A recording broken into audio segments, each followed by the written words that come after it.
Salve! É um prazer tê-lo aqui acompanhando o Ponto Final.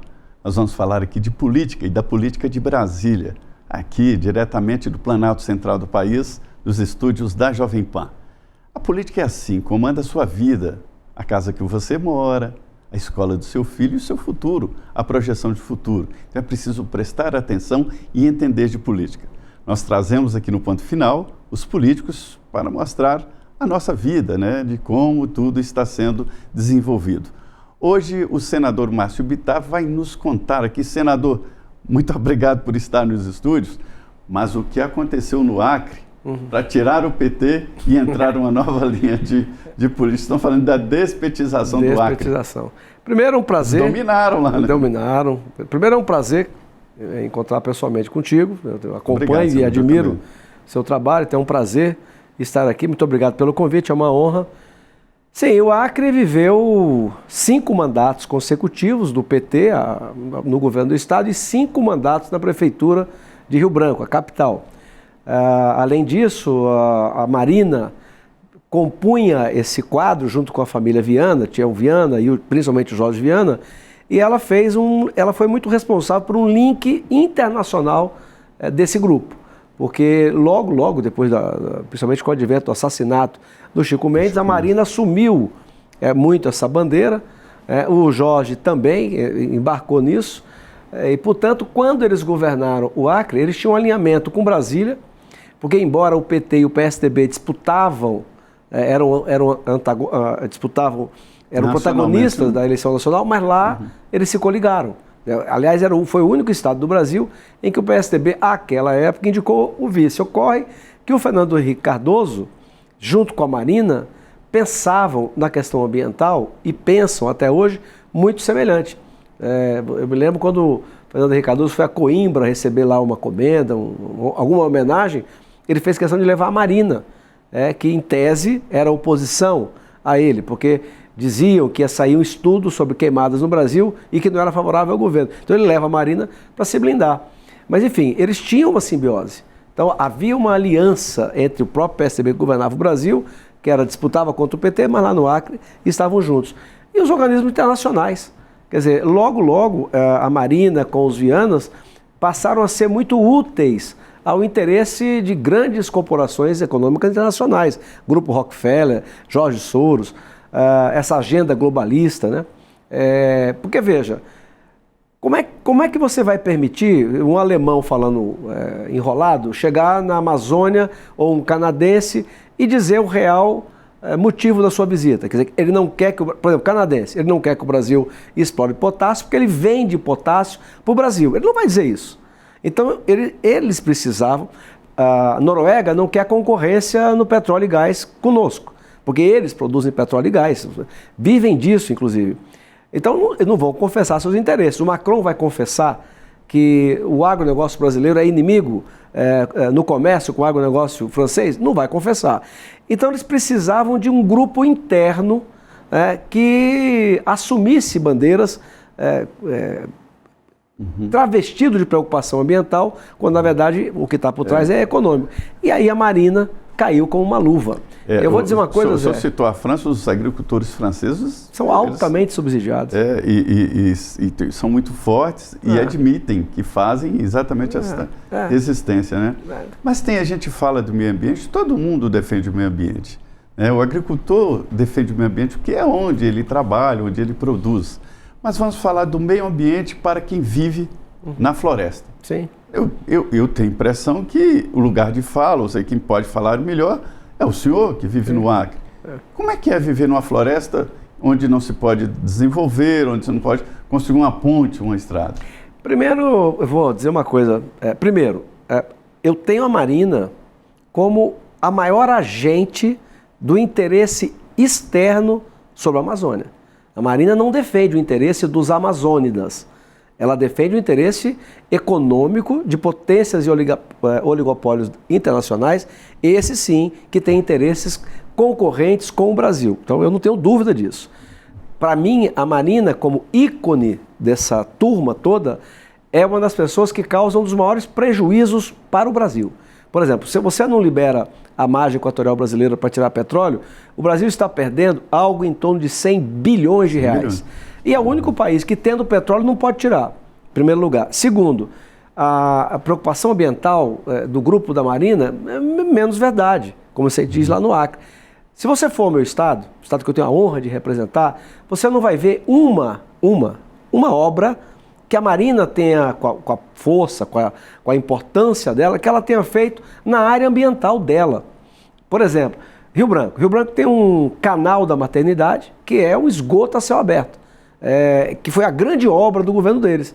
E o que é o canal da maternidade? É um esgoto a céu aberto e que joga merda e mijo no Rio Acre, no centro da cidade.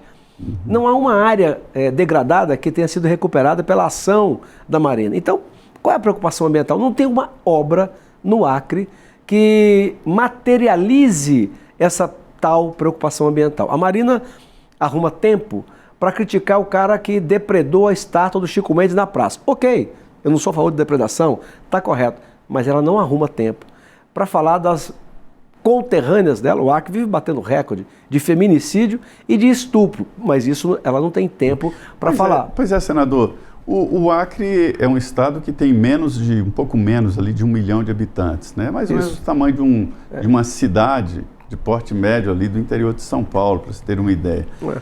Mas como vivem os habitantes do Acre? Nós hoje somos um dos estados mais pobres do Brasil. Aliás, a região amazônica, ela ganhou do Nordeste o título. Nós somos a região mais pobre do Brasil. E isso não se justifica. Nós estamos... Ganhou porque foi contabilizado. Sempre foi assim, né? Mas viviam escondidos na floresta.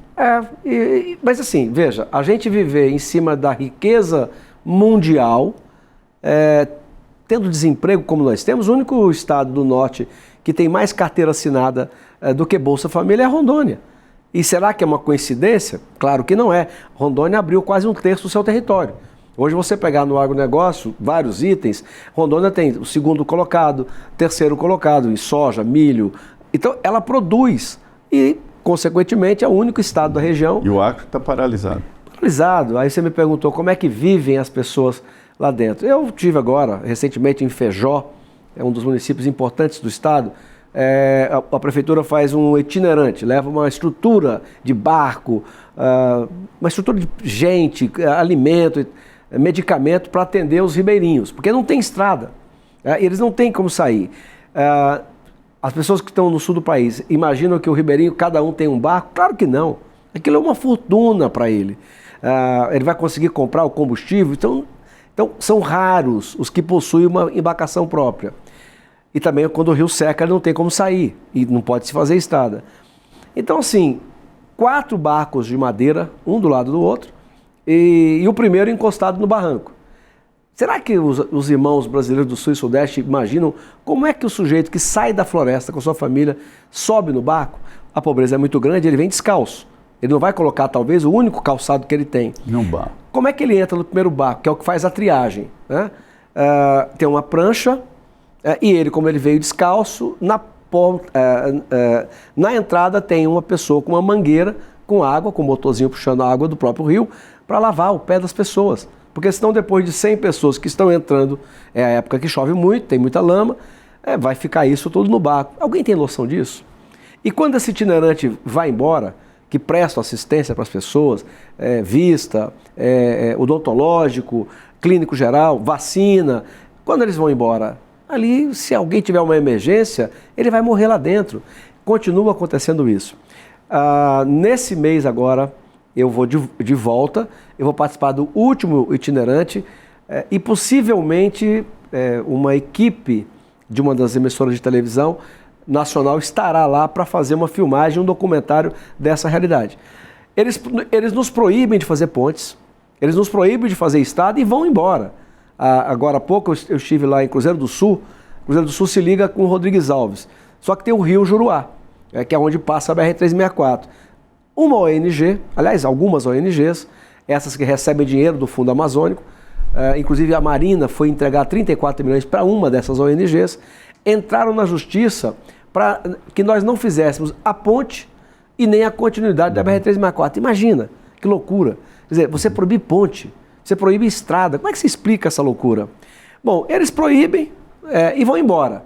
Aí eu estava lá agora esses dias, a balsa, porque é a travessa de balsa, a balsa chegou na margem que nós estávamos, uma ambulância no meio da balsa, portanto ela não tinha como sair, e o primeiro carro que vinha descer da balsa, tinha chovido muito, tinha lama, ele atolou.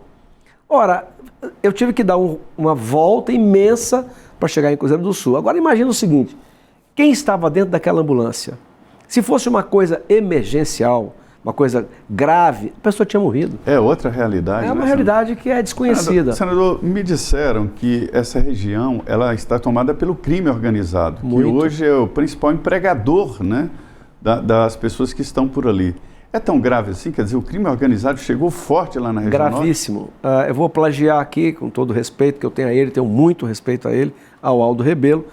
Ele diz, e eu concordo, e por isso eu vou repetir, nós temos 3 estados na Amazônia brasileira. O estado formal, como diz o Aldo, frágil, débil, mas o estado formal, que você reconhece, que você vota em 2 poderes e tal.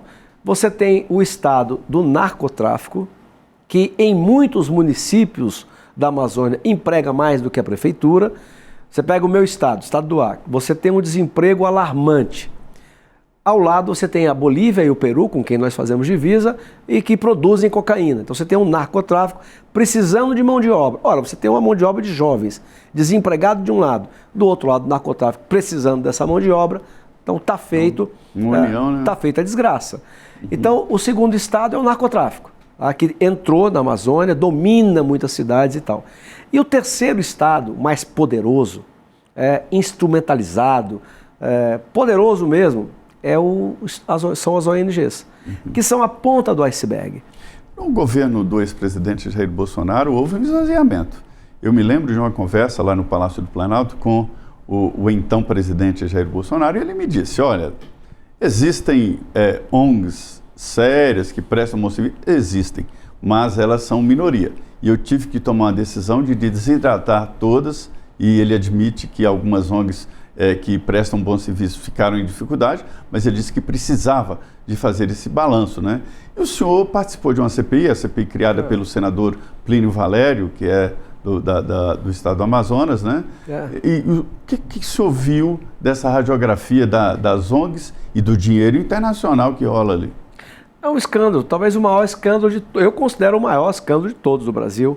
Acho que o prejuízo que o Brasil está tendo com a paralisação, o engessamento, a Amazônia é mais da metade do Brasil. As ONGs voltaram com força total. Voltaram com força total. Eu só discordo do presidente, que é meu amigo, gosto muito dele, o presidente Bolsonaro. Eu já disse na tribuna do Senado o seguinte, deve ter ONG séria na questão ambiental. Essas ONGs que trabalham com essa coisa do meio ambiente, do clima e tal. Geral, senhor. Mas essas ONGs que trabalham com a questão do clima devem ter ONG séria. Eu só não conheço nenhuma. As que eu conheço estavam lá no relatório, que eu fui o relator da CPI, criada pelo senador Plínio Valério. O que nós, mais uma vez, constatamos, com mais riqueza de detalhes? A coisa é descarada. Então, por exemplo, o Canadá banca ONGs no Brasil que querem ampliar reservas indígenas. Não por coincidência, uma das reservas indígenas que eles querem criar, em ela sendo aumentada, ela vai incorporar lá em Altazes, não é isso? Lá em Altazes, a mina de potássio. Bom, por que ela está fazendo isso, o Canadá? Porque está preocupado conosco? Não, é porque eles vendem para o Brasil. Então é concorrência. Quando o Macron vem ser recebido aqui com pompa e circunstância, ele vai lá para o interior da Amazônia, ressuscita o índio Raoni, e aí o Lula com a Marina recebendo ele como se ele... Teve um constrangimento lá. Teve. Na paralela teve esse constrangimento. Mas veja, que razão ele ser recebido com pompa e circunstância no Brasil? Não foi ele que foi o responsável para bater a porta do Mercosul na cara do Lula? Você diz, olha, não queremos o acordo com o Mercosul. Foi ele que deu essa notícia. E mesmo assim é recebido com pompa e circunstância. Ressuscita o índio, o Raoni, que estava fora da mídia, e o Raoni entrega ao presidente Lula um documento em nome das populações indígenas, dizendo que eles não querem a Ferrogrãos. Ele veio aqui defender o interesse econômico da França. Pois é. Isso fica claríssimo na CPI. E agora a gente vê esse debate aflorado na exploração do petróleo na margem equatorial. É uma reserva muito grande de petróleo, um petróleo de boa qualidade. O governo já gastou mais de 1 bilhão só no projeto, só para fazer o projeto. E aí vem o IBAMA e senta em cima e não diz sim nem não. Quer dizer, não era a hora do governo se colocar, se precisar trocar o presidente do IBAMA que troca, a ministra que troca, não era o caso? Se o presidente quer, tem que acontecer. Zé, o que eu escuto, principalmente no começo do governo do PT, de novo, o quinto governo, é que ele nem queria indicar a Marina. O que eu continuo escutando agora, isso eu escutei muito no começo, 2019, e o que eu agora escuto muito... É que ele não consegue demitir a Marina. Então, quer dizer, um presidente que... Então, o cargo não é dele. A verdade é que... Senador, eu tenho uma frase que diz o seguinte: você nunca deve contratar alguém que você não pode demitir. Esse negócio de contratar cunhado, sogro, não caia nessa armadilha. Não. Como é que você demite depois? Como é que demite? E diz que a Marina está assim, né? Seria comprar uma guerra internacional, né? Mas com quem? Com a Europa Ocidental? Rapaz, a Europa Ocidental não produz a comida que come, não produz a energia que consome e ela que dita a regra para nós. Isso é uma vergonha para a gente. Eu tenho vergonha quando o tema é esse. Mas porque só o Brasil aceitou... É ela que está segurando. Ela fala que condições técnicas, não é técnico. Como diz o Aldo, o que sustenta a Marina não é uma base no Congresso Nacional, porque ela não tem. Não. O que sustenta a Marina é esse pool de ONGs ligadas à Inglaterra, ao Canadá, à Noruega, que isso paga uma militância monumental no Brasil, de esquerda, que vota com quem? Vota com o PT. E a COP, senador, a COP 30? Para mim é um dinheiro jogado fora. Veja bem, tudo que eles fazem, partem... A COP acontecendo na floresta, me disseram uma frase assim, que é uma COP na floresta e não da floresta.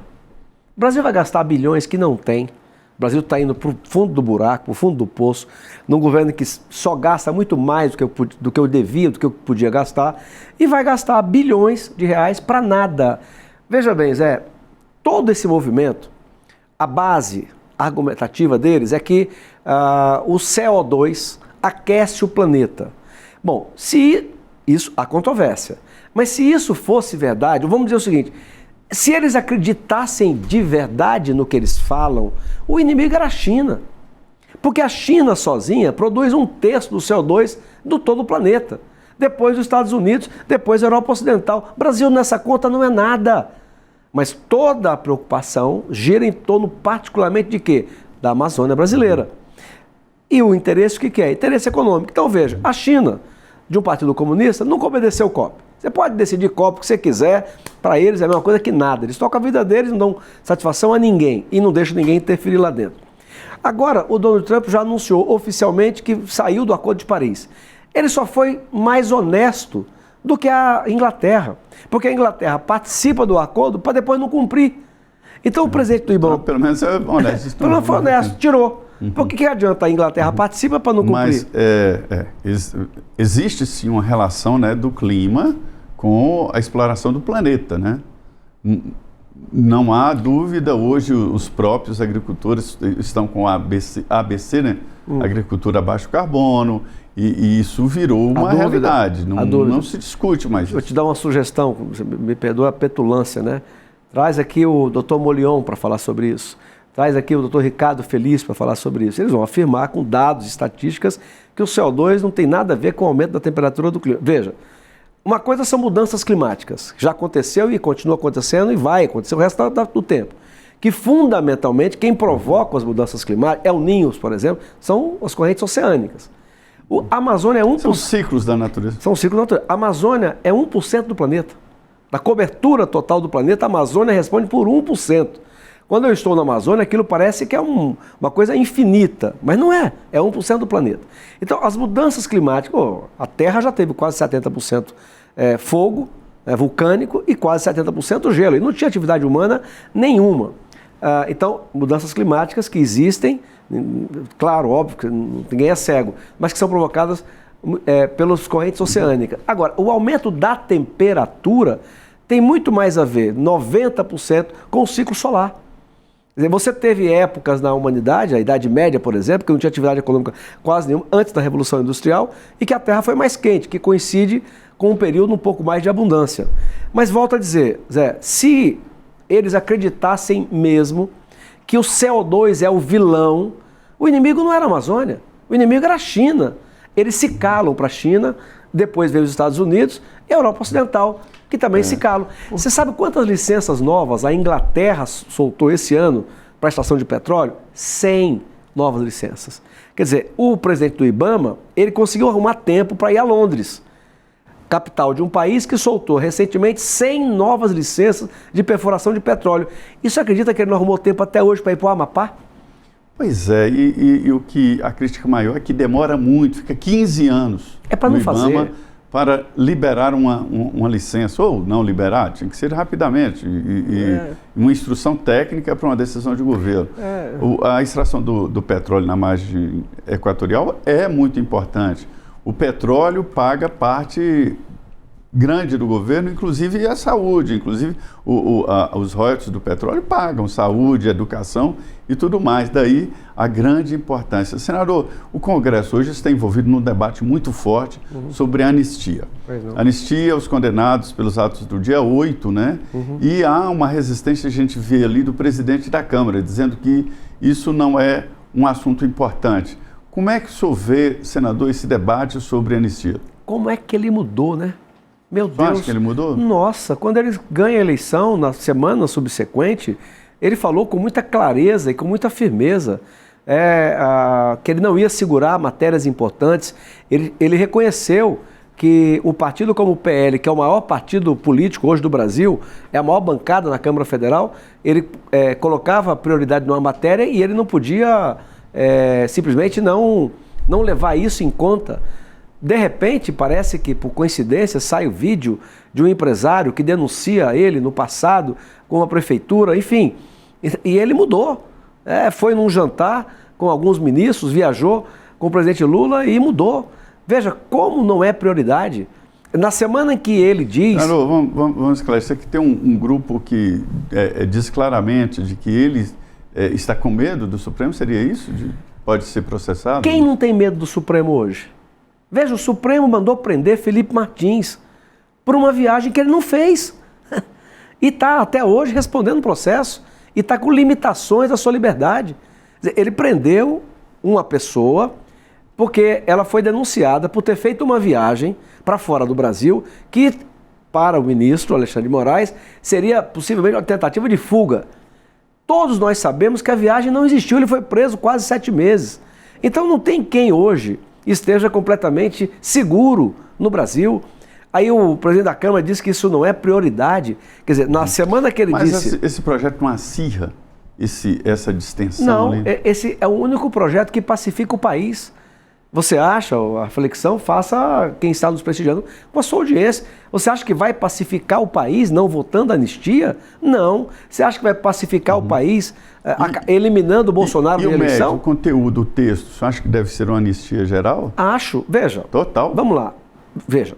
A pessoa deve pagar pelo crime que ela cometeu. Sim, claro. Bom, você depredou, pague pelo crime de depredação de patrimônio público. Que está em julgamento. Não, claro que não. Como é que se o cara pega 17 anos por ter pintado uma estátua? Senador, 14 anos? Assim, não é assim. Ninguém foi condenado a 17 anos por ter pintado. É uma soma, né, de condenações. Não, a mulher que pintou com batom pegou 2 votos já a favor de 14 anos de cadeia. Sim, mas é porque ela está sendo acusada de outros crimes. Que ela não cometeu. Quer dizer, o crime que estão sendo julgados é porque eles teriam tentado um golpe de Estado, a abolição violenta do Estado Democrático de Direito. Então eles estão sendo condenados por um crime que não cometeram.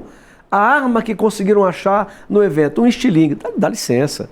Zé, o sujeito tem poder, ele é o presidente da República, ele passa o comando das Forças Armadas para o que venceu a eleição, a pedido de quem venceu a eleição. Troca os comandantes. Entrega o poder para fora do poder, fazer um golpe com a maior parte das pessoas, idosos, sem arma na mão, sem exército. Isso é uma fake news. Então paga pelo crime que cometeu, não pelo crime que criaram, que é a tentativa de golpe de Estado no Brasil.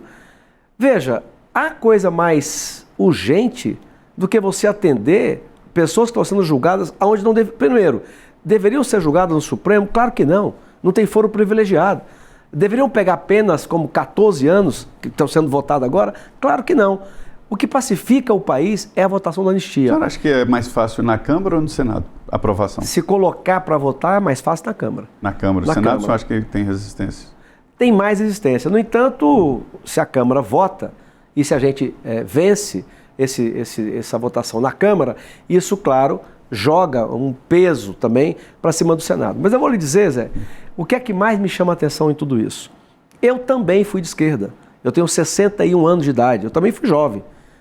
Eu morei em Moscou, por exemplo, em 84, fazendo curso pelo Partido Comunista Brasileiro, lá quando o Partido Comunista da União Soviética ainda controlava e tal. Você era do Partidão? Não? Eu fui. E fui para lá como homenagem a ter me destacado na militância e tal. Eu gosto muito do Paulo França, a frase dele. O que aconteceu que você deixou de ser trotskista? Eu saí de criança a adulto. Então, o contraste com a vida e o estudo foi fazendo com que eu abandonasse essa tese que nunca funcionou em lugar nenhum. Bom, então eu li em livros a crueldade que eu vejo hoje. Eu assisti em filme a crueldade que eu vejo hoje.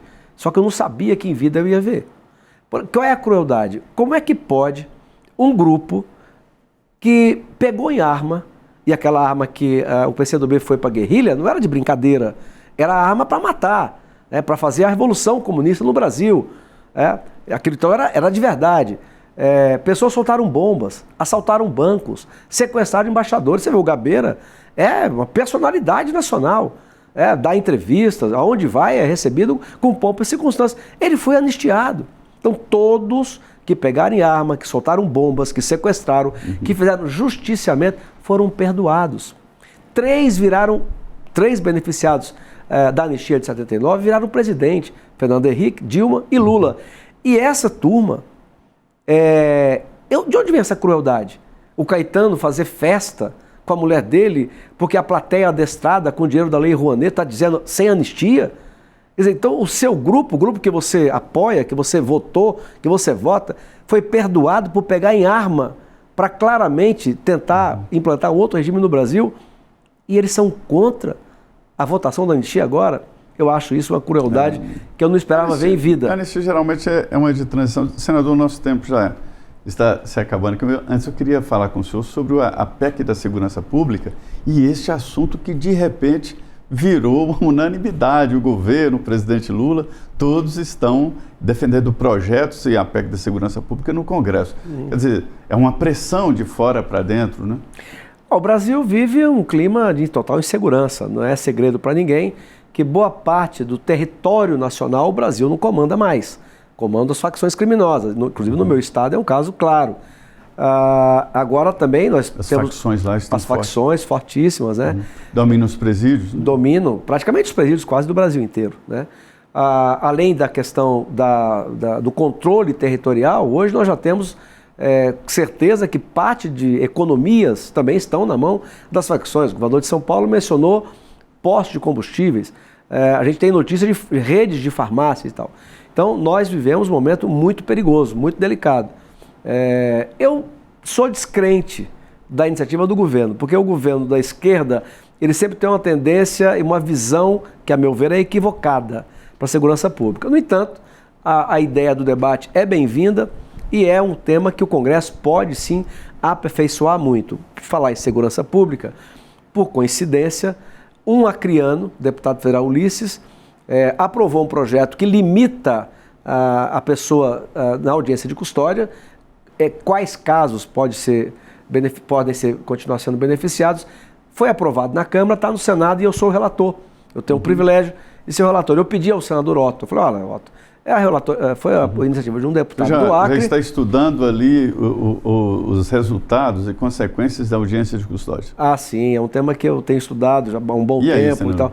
Então, a proposta do coronel Ulisses, com a qual eu concordo, é que o reincidente, o que cometeu crime hediondo e aquele membro de organização criminosa, esses não teriam direito à audiência de custódia. Eu acho absolutamente correto.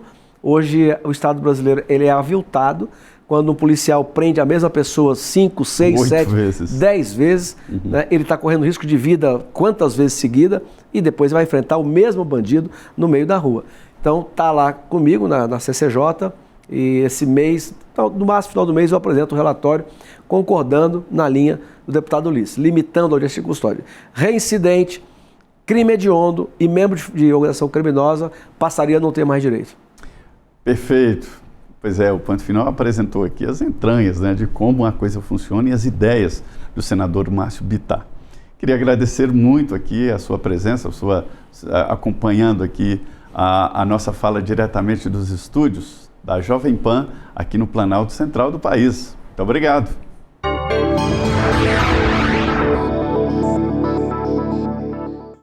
A opinião dos nossos comentaristas não reflete necessariamente a opinião do Grupo Jovem Pan de Comunicação.